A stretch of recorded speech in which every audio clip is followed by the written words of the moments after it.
ఈయన నా భార్య భర్త పోస్టులకు వెళ్తున్నారు దగ్గర భార్య భర్తలుగా మరొక సెషన్లోకి ఇవాళ అడిగిపెడుతున్నారు. భార్య భర్తల యొక్క ధర్మాలు బైబిల్లో రాయించాడు. తర్వాత ఒక సంవత్సరం తర్వాత పోస్ట్ మారిపోద్ది. దేవుడి చిత్తమైతే పోస్టులకు వెళ్తారు తండ్రి తండ్రి. ఈ పోస్ట్ మారుస్తున్నారు ఎవరు చెప్పండి, గట్టిగా చెప్పండి. Thank you. పోస్ట్ మారుస్తున్నది దేవుడే, వాళ్ళిద్దరినీ యవ్వనంలోకి ప్రవేశపెట్టింది దేవుడే, యవ్వనం తర్వాత వివాహంలోకి తీసుకొచ్చింది దేవుడే, వివాహం తర్వాత తల్లిదండ్రులను చేస్తున్నది దేవుడే. ముందుగా యవ్వనంలో ఆజ్ఞాపించాడు, వివాహమైన తర్వాత ఆజ్ఞాపించాడు, వివాహమైన తర్వాత బిడ్డలు పుట్టిన తర్వాత బిడ్డలు పెంచాలని ఆజ్ఞాపించాడు. ఇవన్నీ కూడా బైబిల్లో దేవుడు వదలకుండా ఏ టైంలో మనిషి ధర్మాన్ని ఎలా పాటించాలో స్పష్టంగా బైబిల్లో రాయించిపెట్టాడు. దేవుడు బైబిల్ చాలా మంది మతమంది ముందర వేయడం వల్ల ఇందులో మానవ జీవితాన్ని వెలిగించే గొప్ప సంగతులను కూడా కనుమరుగయ్యాయి.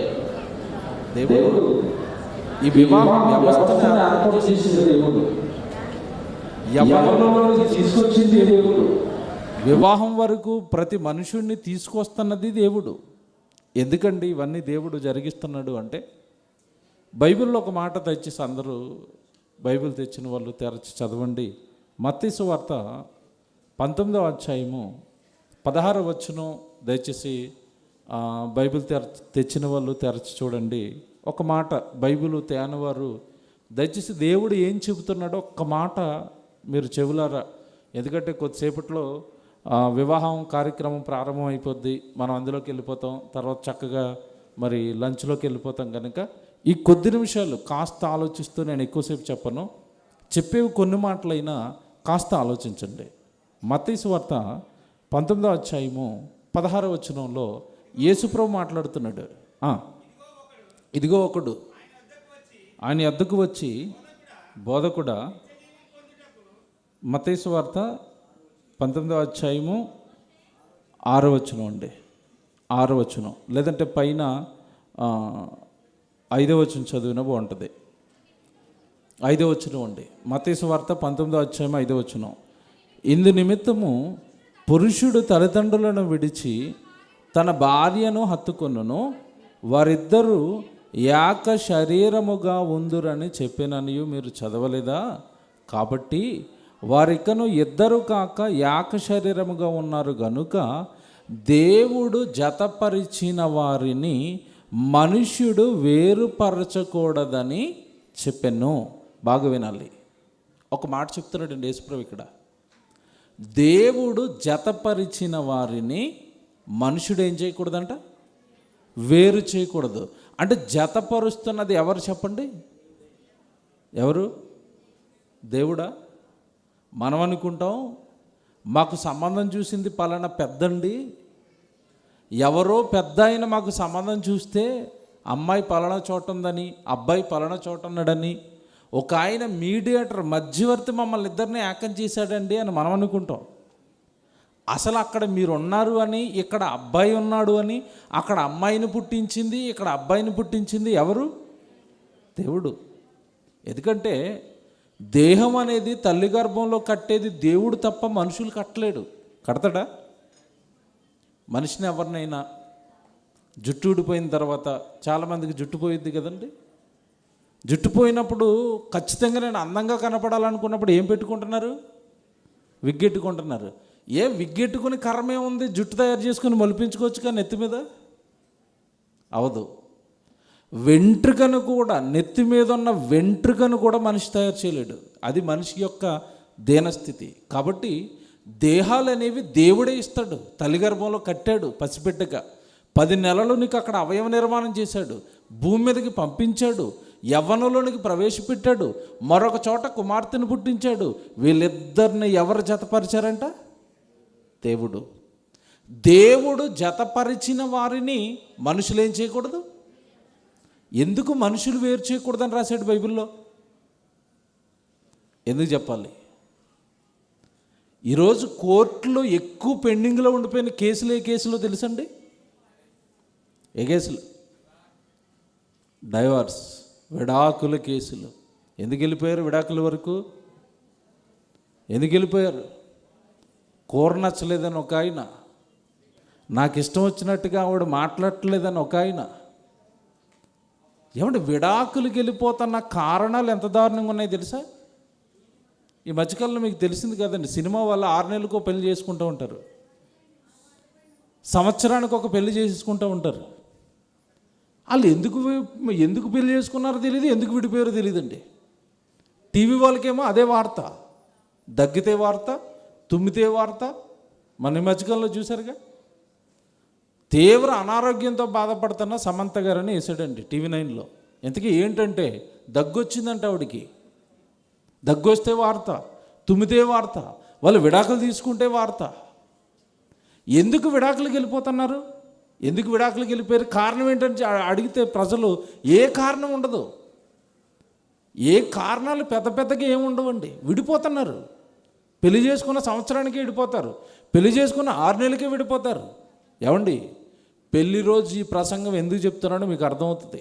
పిల్లలు మాకు చాలా ఇష్టం వీళ్ళంటే. వీళ్ళిద్దరు వివాహం వ్యవస్థ, లేదంటే వీళ్ళిద్దరు వివాహం పటిష్టంగా ఉండాలి అంటే దేవుడు వివాహం గురించి ఏం చెప్పాడో మీరు వినాలి, మీతో పాటు ఏకం కాబోతున్న వీళ్ళు కూడా వినాలి. వీళ్ళిద్దరిని జతపరుస్తున్నది ఎవరంట? దేవుడు.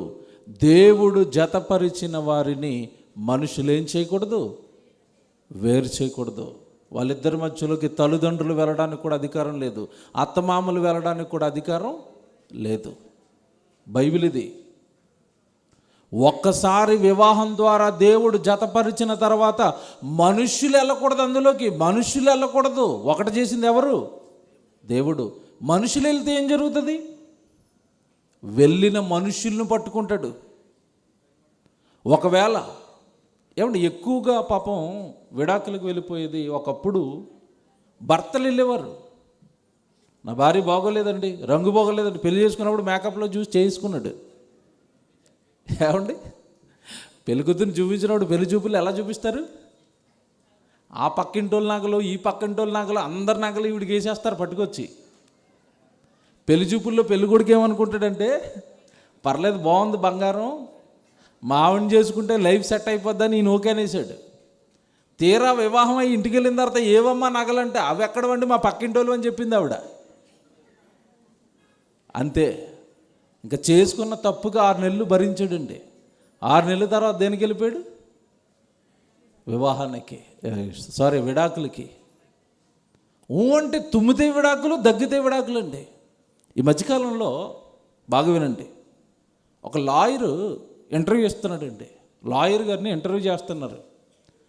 ఆయన ఎక్కువగా ఏం వాదిస్తాడు అంటే ఈ విడాకుల కేసులు వాదిస్తాడండి.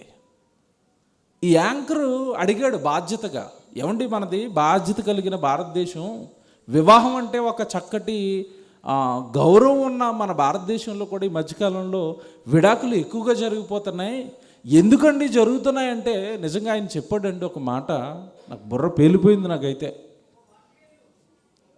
ఏం చెప్తున్నాడు ఆయన, విడాకుల కారణాలు ఏం చెప్తున్నాడు అంటే బాగా వినండి.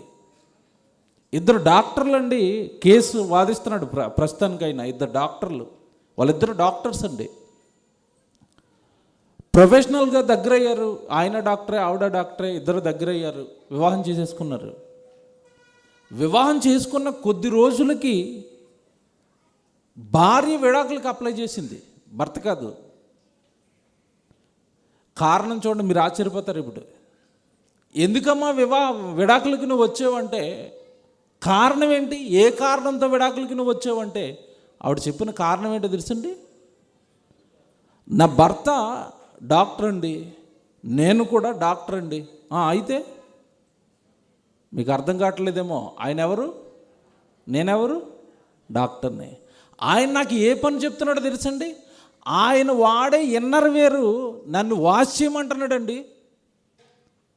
వాషింగ్ మిషన్లో వేసి లోదుస్తులు నన్ను వాష్ చేయమంటున్నాడు, లోదుస్తులు నన్ను ఉతకమంటున్నాడు. కనుక నాకు ఈగో హర్ట్ అయింది, కనుక ఆయనకి ఏమి ఇచ్చేస్తున్నాను ఇప్పుడు? చూసారా పెద్ద కారణమా? అంటే ఎందుకు ఒకటయ్యారో తెలియదు, ఎందుకు కలిసి జీవించాలో తెలియదు, దేవుడు ఎందుకు జతపరిచాడో తెలియదు, వివాహం అనేది ఎందుకు ఏర్పాటు చేయబడిందో తెలియదు. ఏమీ తెలియకుండా పెళ్ళిళ్ళకి వెళ్ళిపోయండి. ఇలాంటి పనికిరాని చిన్న చిన్న కారణాలకు వాళ్ళు ఏమైపోతున్నారు? విడిపోతున్నారు. ఇది గమనించిన దేవుడు బైబిల్లో రాశాడు, వివాహం అనేది ఒక్కసారి జరిగిందా, వాళ్ళిద్దరిని జతపరిచింది ఎవరు? దేవుడే. దేవుడు జతపరిచాడా, వాళ్ళ జీవితకాలం కలిసి ఉండాలి తప్ప విడిపోవడానికి కుదరదు. దేవుడు జతపరిచిన వారిని మనుషులు ఏం చేయకూడదు? విడదీయకూడదు అన్నాడు. ఎందుకంటే వివాహంతో దేవుడు జతపరుస్తున్నాడు అంటే, బైబిల్లోనండి మీరు చాలా పెళ్లి ప్రసంగాలు వినుంటారు కనుక అక్కడికి నేను వెళ్ళటం లేదు. దేవుడు భూమి మీద మొట్టమొదటి మనిషిని చేశాడు, ఆదాముని. ఆదాముని మట్టితో చేసిన తర్వాత ఇదేమిటి ఆరిన నేల మీద మొట్టమొదటి మనిషి ఆయనే. ఆయన నుండే మనమంతా వచ్చాం. కానీ కులాలుగా, మతాలుగా, ప్రాంతాలుగా, దేశాలుగా విడిపోయి బ్రతుకుతున్నారు ఈరోజు మనుషులంతా. ఈ మనుషులందరికీ తండ్రి దేవుడు ఒక ఆయనే, ఆయన పిల్లలు మనుషులంతా. భూమి మీద మొట్టమొదటి మనిషిని చేశాడు ఆదాముని. ఆదాములోంచి పక్కటెముకని తీశాడు, స్త్రీగా ఆవిడని తయారు చేశాడు. వాళ్ళిద్దరికీ మొట్టమొదటి వివాహాన్ని భూమి మీద జరిగించింది దేవుడు. ఈ వివాహాలన్నిటికీ మూలకర్త ఆయన. వివాహం అనేది మనుషులలో ప్రవేశపెట్టింది దేవుడు. స్త్రీ పురుషుడు యవ్వనంలోనికి రాగానే వాళ్ళిద్దరికి వివాహం చేయాలని మనుషులకు చెప్పింది దేవుడు. ఇది ఎవరికి తెలియదండి. వివాహాన్ని దేవుడు ఏర్పాటు చేసి వివాహ వ్యవస్థను ప్రవేశపెట్టి భార్యగా భర్తగా యవ్వనంలో ఉన్న పిల్లల్ని భార్య భర్తల పోస్ట్లోనికి ఎంటర్ చేసింది దేవుడు. ఎందుకండి వివాహం చేశాడు? ఎందుకు వివాహం చేశాడు తెలుసా? దేవుడికి ఒక కళ ఉందండి, దేవుడికి ఒక ఆశ ఉంది. బైబిల్లో ఆదికాండం 1వ అధ్యాయము 28వ వచనం ఒకసారి దయచేసి చదవండి. బైబిల్లో దేవుడు ఏం చెప్తున్నాడో ఒక మాట చదివిస్తానండి. ఆదికాండము 1వ అధ్యాయము 28వ వచనం. దేవుడు వారిని ఆశీర్వదించెను, ఎట్లనగా మీరు ఫలించండి. మొట్టమొదటి వివాహం చేసి దేవుడు ఇస్తున్న ఆశీర్వాదం అండి ఇది. వీళ్ళకి వివాహం అయిపోయిన తర్వాత మీరు అందరూ వేదిక మీదకి వస్తారు. దేనికి? ఆశీర్వాదాలకు వస్తారుగా. దేవుడు ఆశీర్వాదం ఇవ్వాలని ముందుగా ఆయనే వివాహం చేసి ఆశీర్వాదం ఇస్తున్నాడు. ఇక్కడ ఏమంటున్నాడు 28లో? దేవుడు వారిని ఆశీర్వదించను, ఎట్లనగా మీరు ఫలించి అభివృద్ధి పొంది విస్తరించి భూమిని నిండించండి, భూమిని నిండించండి, భూమిని నిండించండి. అంటే వివాహం వెనక దేవుడికి ఉన్న ఆలోచన ఏంటంటే, భార్యగా భర్తగా యవ్వనంలో ఉన్న బిడ్డలిద్దరూ ఏకమై పిల్లలను కని పిల్లలతో దేన్ని నిండించాలి? భూమిని నిండించాలి. బాగా వినండి. ఎందుకు వివాహం? పిల్లలతో భూమిని నిండించడానికి వివాహం. పిల్లలతో భూమిని నిండించడానికి వివాహం. ఆ పిల్లల్ని దేవుడి కొరకు పెంచడానికి వివాహం. ఆ పిల్లలకి తల్లిదండ్రులు దేవుడున్నాడని చెప్పడానికి వివాహం. ఏమంటే బైబిలు ఎంత స్ట్రిక్ట్గా భార్య భర్తలకి వార్నింగ్ ఇచ్చిందంటే, భూమి మీద మనుషులు ఈరోజు యవ్వనంలో ఉన్న వారి శరీర యొక్క కోరికలను తీర్చుకోవడానికి తప్పుడు మార్గాల్లో వెళ్ళిపోతున్నారు. తప్పని చెప్పింది బైబిలు, అది పాపం అని చెప్పింది బైబిలు. మీ దేహాలు పరిశుద్ధమైనవి, పవిత్రమైనవి, నేను ఉండడానికి నేను కట్టుకున్న దేవాలయాలు అవి. కనుక ఎవరైనా యవ్వనంలోకి వస్తే ఆ శరీర ధర్మాలు జరిగించడానికి వివాహానికి వెళ్ళిపోండి తప్ప ఆ శరీరాలతో తప్పులు చేయకండి, పాపాలు చేయకండి అని దేవుడు శరీరాలతో తప్పులు ఎక్కడ చేస్తారో పాపం ఎక్కడ చేస్తారోనని తప్పు పాపము చేయకుండా యవ్వనంలో ఉన్న బిడ్డలిద్దరిని ఏకం చేసి వివాహం అనే చక్కటి కార్యక్రమాన్ని ప్రవేశపెట్టి పవిత్రమైన దేహాల నుండి ఆ పవిత్రత పోకుండా వివాహాన్ని దేవుడు ఏర్పాటు చేశాడు. కొన్ని మాటలు చదివిస్తాను స్పీడ్గా, మీకు ఎంత బాగుంటాయి మీరు చూస్తే. కొరింథీయులకు రాసిన మొదటి పత్రిక 6వ అధ్యాయము 18 నుంచి 20 వరకు మీరు బైబిల్లో చదివితే దేవుడు చూడండి ఎంత బాగా మాట్లాడుతున్నాడు. కొరింథీయులకు రాసిన మొదటి పత్రిక 6వ అధ్యాయము 18 నుంచి 20 అండి. జారత్వమునకు దూరంగా పారిపోండి. ఈ దేహాలతో జారత్వాలు చేయకండి, వ్యభిచారాలు చేయకండి, దేహాలతో తప్పులు చేయకండి, పాపం అది. మీ దేహాలు పవిత్రమైనవి, దేవుడు కట్టినవి, తల్లి గర్భంలో అవి. ఆ పవిత్రమైన దేహాలతో పాపాలు చేయకండి. దేవుడండి అంత బాగా చెప్తున్నాడు చూడండి. జారత్వమునకు దూరంగా పారిపోవుడి. మనుషులు చేయు ప్రతి పాపమునకు దేహమునకు వెలుపల ఉన్నది కానీ జారత్వము చేయువాడు తన సొంత శరీరమునకు హానికరముగా పాపము చేయుచున్నాడు.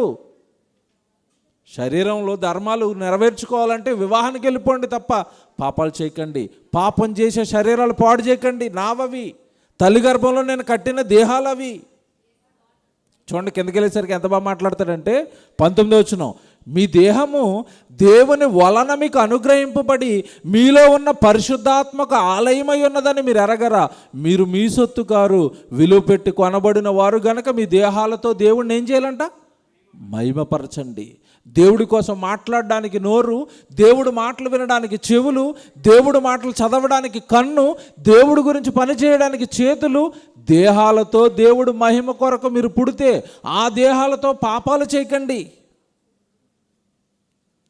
శరీరంలో కోరికలు తీర్చుకోవడానికి వివాహానికి వెళ్ళిపోండి.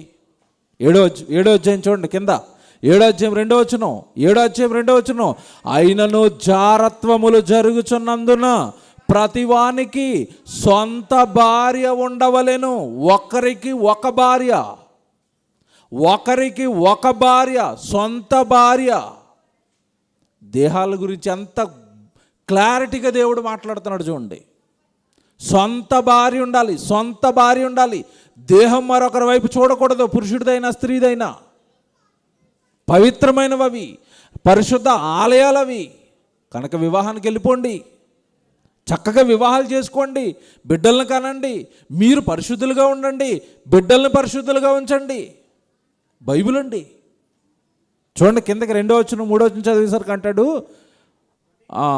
అయినను మీలో జారత్వములు జరుగుతున్న ప్రతి వానికి సొంత భార్య ఉండవలెను, ప్రతి స్త్రీకి సొంత భర్త ఉండవలెను. భర్త భార్యకును అలాగునే భార్య భర్తకును వారి ధర్మములు నడపవలెను. భర్తకే గాని భార్యకు తన దేహం పైన అధికారం లేదు, అలాగునే భార్యకే గాని భర్తకు తన దేహం పైన అధికారము. చూసారా, ఇరువురు దేహాలు, ఆవిడ దేహం పైన అధికారం ఈయనకు, ఈయన దేహం పైన అధికారం ఆవిడకు. ఇద్దరు ఒకటైపోవాలి. దేహాలు చక్కగా ఒకటై ఒక కుటుంబమై దేవుడి కొరకు మీరు బ్రతకాలి. ఇదండి వివాహం అంటే. ఇది వివాహం అంటే.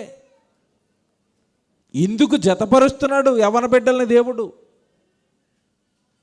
ఎంత స్ట్రిక్ట్గా చెప్పాడు తెలుసండి. వివాహం అయిందా, సొంత భార్య సొంత భర్త, వారితోనే మీ ధర్మాలు నడపాలి.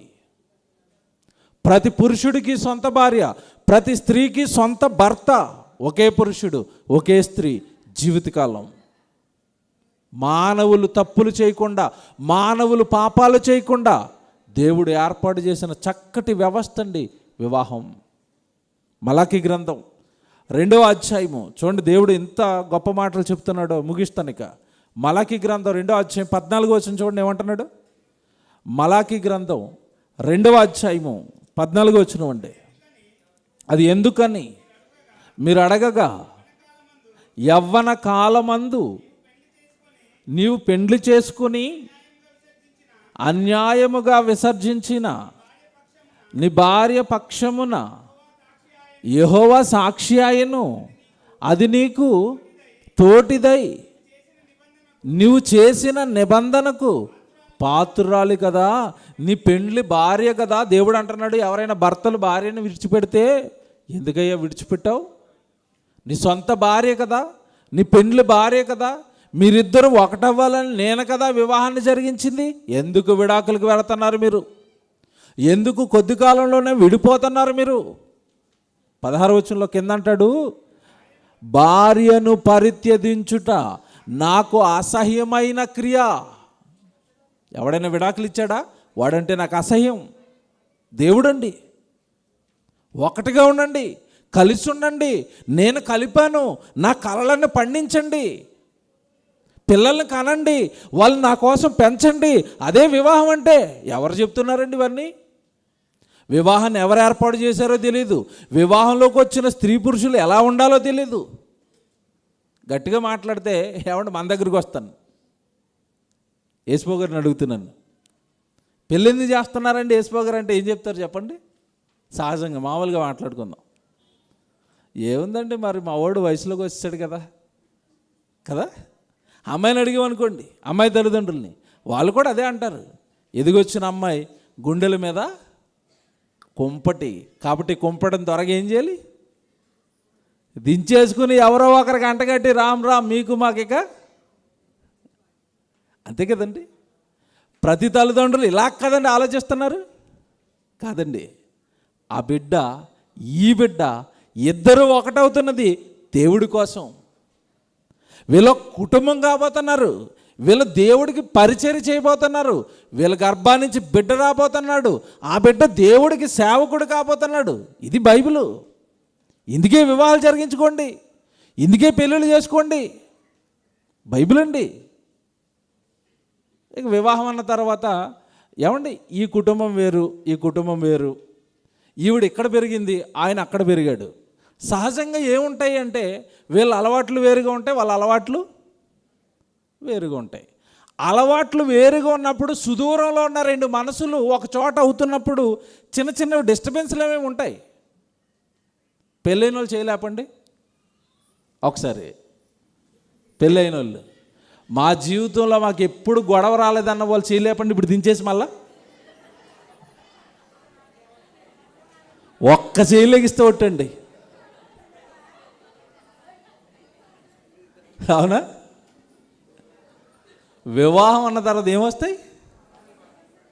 చిన్న చిన్న సర్దుబాట్లు. ఆవిడ ఉప్పు ఎక్కువ అంటది, ఈయన తక్కువ అంటాడు.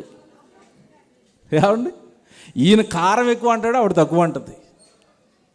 ఇవి వస్తాయి వివాహం అనేసరికి. మరి ఎలాగా వచ్చినప్పుడు సొల్యూషన్ చెప్పాడు దేవుడు ఒకటి. ఏంటండి సొల్యూషను? ఎఫెసీ పత్రిక చూడండి. బైబిల్ అండి.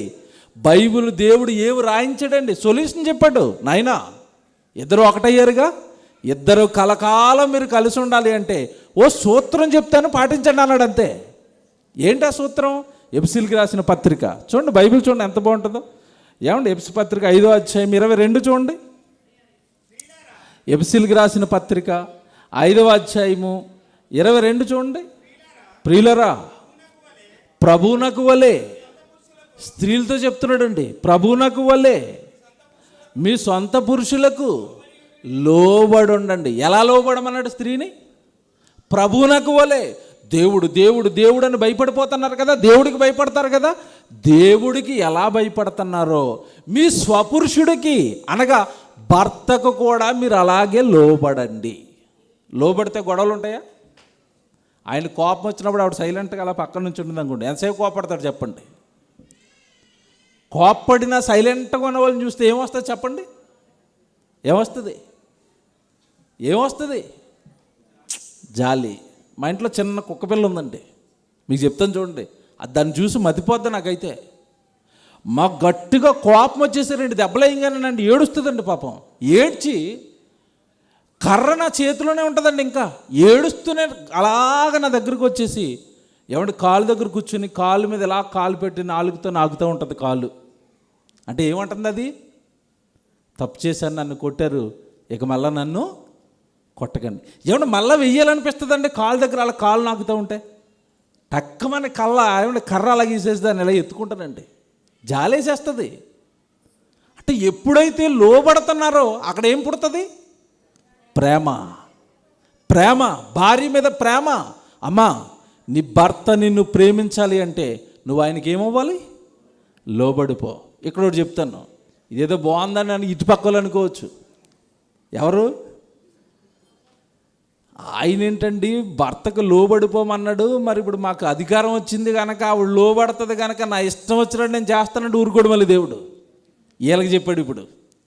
ఆవిడ లోబడింది కదా అని నీ ఇష్టం వచ్చినట్టుగా ప్రవర్తిస్తానంటే కుదరదు. చూడండి, నెక్స్ట్ వచ్చిన చూడండి, అక్కడ ఏమంటున్నాడు, భర్తలకు చెప్తున్నాడు ఇప్పుడు. ప్రియులరా, ప్రభునకు వలె మీ సొంత పురుషులకు లోబడి ఉండండి. క్రీస్తు సంఘమునకు శిరస్సయ్యను లాగున పురుషుడు భార్యకు శిరస్సయ్యున్నాడు అని చెప్పాడు. తర్వాత 25వ వచనం చూడండి, పురుషులారా, 25వ వచనం, పురుషులారా మీరును మీ భార్యలను ప్రేమించండి. ఆవిడ లోబడుతుంది, మీరు ప్రేమించాలి. ఆవిడ లోబడుతుంది, మీరు ప్రేమించాలి. ఇంకెక్కడ గొడవ? సంసారం ఎలా ఉంటుంది? చిలకా గోరింకల్లాగా అన్నారండి. శుద్ధ తప్పది. చిలక గోరింక ఎక్కడ కలుగుతుంది చెప్పండి? చిలక చిలకతో కలుగుతుంది, గోరింక గోరింకతో కలుస్తుంది. పాత సామెతలు అంటే శుద్ధ సామెతలు అవి. చిలక గోరింకల్లా కలిసి ఉండాలంటే చిలక గోరింక ఎక్కడ కలుగుతుందండి? చిలక చిలకతో ఉంటుంది, గోరింక గోరింకతో ఉంటుంది. ఈ సూత్రాలు పనిచేయవు. కలిసి ఉండాలి అంటే వాళ్ళ మధ్యలో ఎవరు ఉండాలో తెలుసా? దేవుడు ఉండాలి, దేవుడి శాసనాలు ఉండాలి, దేవుడి మాటలు ఉండాలి. నువ్వు లోబడమన్నాడు, లోబడు. నిన్ను ప్రేమించమన్నాడు, ప్రేమించు. గొడవలు లేవు, పచ్చని కాపురాలు. ఏమంటే ఒక పక్క వివాహం చేస్తున్నాడు, మరో పక్క వివాహాన్ని నిలబెట్టుకోవడానికి సూత్రాలు చెబుతున్నాడు. వివాహం ఎందుకు జరిగించాడో చెప్పాడు, ఎలా జీవించాలో చెప్తున్నాడు. ఇదండి బైబిల్ అంటే. ఇది బైబిల్ అంటే. మతం అనుకున్నారండి, కాదండి. మనుషుల జీవితాలను, మనుషుల కుటుంబాలను నిలబెట్టే చక్కని మాటలు బైబిల్లో ఉంటాయి. కుటుంబాలు నిలబడతాయి. కనుక చివరిగా వివాహం కాబోతున్న బిడ్డలిద్దరికి చెప్పేది ఒకటే, మీ ఇద్దరిని జతపరుస్తున్నది ఎవరు? వీరిద్దరు మాట్లాడాలి ఇప్పుడు. మీ ఇద్దరిని జతపరుస్తున్నది ఎవరు? దేవుడు. కనుక దేవుడు జతపరిచిన వీళ్ళని మనుషులుగా మనం ఎవ్వరం ఏం చేయకూడదు, వేరు చేయకూడదు. వాళ్ళు ఎప్పుడన్నా తప్పుడు మార్గంలో వెళుతుంటే పెద్దలుగా మనం ఏం చేయాలి అంటే, అమ్మ మీరు కలిసి ఉండాలి అని చెప్పాలి. ఈరోజు చేయించబోయే ప్రమాణాలన్నీ కూడా అవే. మీరు జీవితకాలం ఎలా ఉండాలి? కలిసి ఉండాలి. కనుక ఇదండి వివాహం. వివాహాన్ని దేవుడు ఇందుకే ఏర్పాటు చేస్తున్నాడు. ప్రార్థన చేసుకుందాం. ప్రేమ కలిగిన తండ్రి, చక్కటి మాటలు బైబిల్లో రాయించారు దేవా. పవిత్రమైన ఈ దేహాలు, పరిశుద్ధమైన ఈ దేహాలు యవ్వన కాలంలో తప్పు చేయకుండా వివాహం అనే కార్యక్రమాన్ని ఏర్పాటు చేసి వివాహంలోనికి బిడ్డల్ని ప్రవేశపెట్టి భార్యగా, భర్తగా వారి ధర్మాలను బైబిల్లో మరలా తిరిగి రాయించి ఇరువురు ఒక్కటై మిమ్మల్ని నిలబెట్టాలి అని, మిమ్మల్ని మహిమపరచాలి అని బైబిల్లో మీరు రాయించారు తండ్రి. వివాహం అందుకే ఘనమైనదని బైబిల్లో రాయించారు. ఈరోజు జరగబోతున్న ఆనంద శైలి నీ బిడ్డల వివాహం ఘనమైనదిగా మారుటకు వారి జీవితాలను మీ వాక్యం ప్రకారం జీవించుటకు కృప చేయండి. వివాహం చేయబోతున్న దైవజనులు మా ఆత్మీయులు రామబన్నకి తోడుగా ఉండి తండ్రి, వివాహాన్ని ఘనంగా గొప్పగా జరిగించి అనేక మంది వివాహం యొక్క గొప్పతనాన్ని గుర్తించుటకు కృప చేయమని ప్రార్థిస్తూ, ఏకంగా పోతున్న బిడ్డలిద్దరిని దేవా మీ సన్నిధిలో మరొకసారి పెడుతూ, ఆ బిడ్డల భవిష్యత్తు కాలానికి తోడుగా ఉండి సహాయం చేసి గొప్ప కుటుంబంగా వీరిద్దరిని తండ్రి భూమి మీద నిలబెట్టమని ప్రార్థిస్తూ, క్రీస్తు పేరటి ప్రార్థన విన్నపాలు అడిగి వేడుకొనిచున్నాము తండ్రి. ఆమేన్. అందరికీ వందనాలు. Thank you.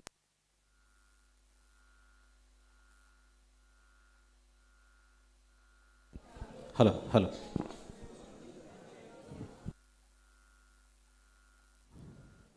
Hello hello hello hello thank you అండి. అద్భుతమైన దేవుని మాటలు మరి వివాహ కార్యక్రమాన్ని ఉద్దేశించి చక్కగా తెలియజేసిన దైవజనులు శ్రీను గారికి ప్రత్యేకమైన ధన్యవాదాలు తెలియజేస్తున్నాను. ఒకసారి గట్టిగా చప్పట్లు కొడదాం.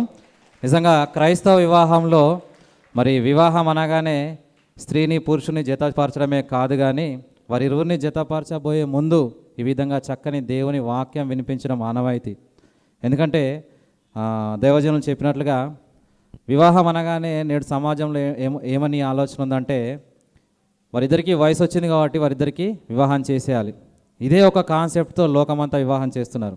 కానీ ఎందుకు చేసుకోవాలో వాళ్ళకి తెలియదు, చేసుకున్న తర్వాత ఏం చేయాలో కూడా తెలియదు. అసలు వివాహం అంటే ఏంటో కూడా సమాజంలో 99% ఎవరికి తెలియదు. కానీ దేవుడు ప్రతీది కూడా మనందరికీ, ఎందుకంటే మనం ఆయన పిల్లలం కాబట్టి మనకు వివాహం అంటే ఏంటో తెలియాలని ఉద్దేశించి ఆయన రాయించి పెట్టాడు ఒక బైబిల్ అనే గ్రంథంలో.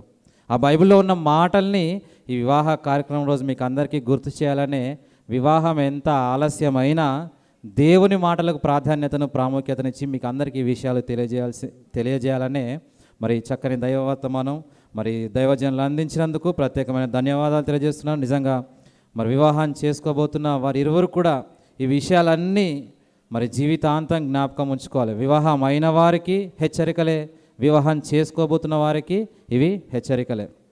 ఎందుకంటే వివాహం అనే ఈ వ్యవస్థ దేవుని సంకల్పంలో భాగంగా మనుషుల మధ్యలోనికి వచ్చింది. దేవుని సంకల్పాన్ని విడిచిపెట్టారు కాబట్టి నేడు వివాహ వ్యవస్థ అనేదే అసలు దిగజారిపోయింది. నిజంగా ప్రపంచ దేశాల్లో భారతదేశ సాంప్రదాయం చాలా గొప్పది. వివాహం అనే బంధము మన దేశంలోనే చాలా గట్టిగా ఉండేది, అవునా కదా? కానీ నేడు భారతదేశంలోనే చాలా విడాకులు జరుగుతున్నాయి. అంటే కారణం ఈ మాటలు లేకపోవడం వల్లనే. ప్రతి వివాహానికి ముందు ఈ మాటలు తెలియజేసి వివాహాన్ని జరిగిస్తే అసలు ఎవరు కూడా విడిపోరు. ఎంత మంచి మాటలండి. భార్య ఎలా ఉండాలి? తన భర్తకు లోబడి ఉండాలి. భర్త ఎలా ఉండాలి? తన భార్యను ప్రేమిస్తూ ఉండాలి. అంతే. వివాహం అయిపోయిన తర్వాత భార్యాభర్తలు వాళ్ళదే లోకం, వాళ్ళే కలిసి ఉండాలి. ఒకనాడు మన పూర్వీకులు అలా ఉండేవారు, కానీ నేడు ఈ సమాజం మారిపోయింది.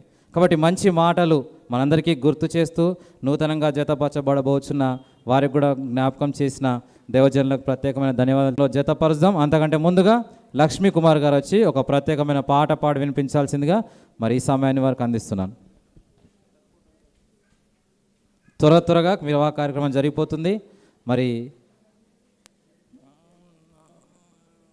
రండి అక్క, దయచేసి అందరూ ఓపికతో ఉండాలి.